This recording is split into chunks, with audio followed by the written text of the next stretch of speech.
A decorated Marine and his wife tortured and executed in their own home. But the real horror, the killers weren't strangers.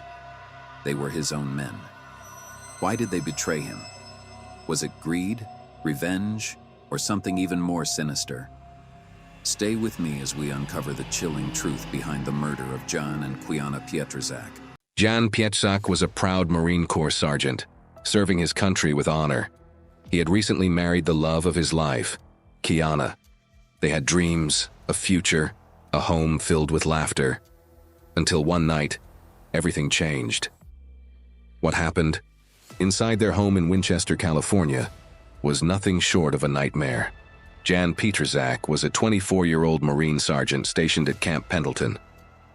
He was known for his discipline, leadership, and devotion to his wife, Quiana. She was 26, an aspiring model, full of life and kindness.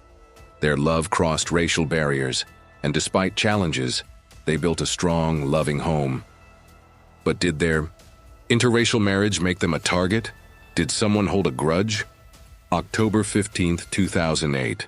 It started as a quiet night, till intruders forced their way into the Pietrzak's home. The crime was not random. It was a planned, merciless attack. Jan was restrained. Quiana was bound, tortured, and assaulted. Then both were executed, shot point-blank, execution style. But the crime scene told an even more disturbing story. The killers were looking for something. When police arrived, the brutality shocked even the most hardened investigators. But one clue stood out. There were no signs of forced entry. The killers were likely known to the victims. Detectives turned their attention to Jan's Marine unit, and soon a horrifying truth unraveled. 4 Marines, Tyrone Miller, Emrys John, Kevin Cox, and Kassan Sykes. They weren't just random criminals.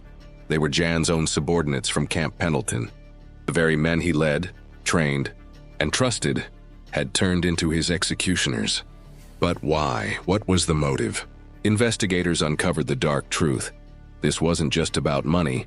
It was about power, resentment, and a disturbing pattern of behavior. Tyrone Miller and his accomplices planned the robbery, believing Jan and Quiana had cash in their home.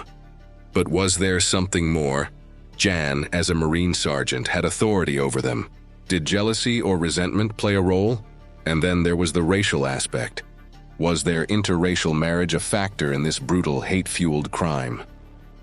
The investigation unfolded crucial clues. The officers knew it was planned.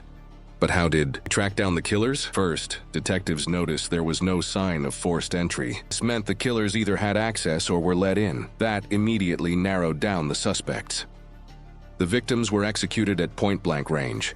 Ballistics testing revealed the gun used was a military-issued firearm, the kind Marines would have access to. The killers didn't just murder. They stole valuables, including Quiana's engagement ring and electronics. These items were later found in possession of the suspects. Despite their efforts to cover their tracks, forensic teams recovered fingerprints on duct tape used to restrain the victims. DNA matched one of the suspects. The trial revealed every horrifying detail. The torture, the assault, the betrayal. The jury had seen enough. Tyrone Miller and Emrys John were charged with the death penalty. Kevin Cox and Kassan Sykes to spend their whole life in prison. For Jan and Quiana's families, justice was served. But no verdict could ever erase the pain of losing them. This case raises so many questions. How could Marines trained to protect turn into cold-blooded killers? What drives people to such evil? Drop your thoughts in the comments below. And if you're fascinated by true crime, don't forget to like, subscribe, and hit the bell icon so you never miss a case like this. Behind every crime is a story, a name, a face, a life cut tragically short. Until next time, stay curious, stay safe.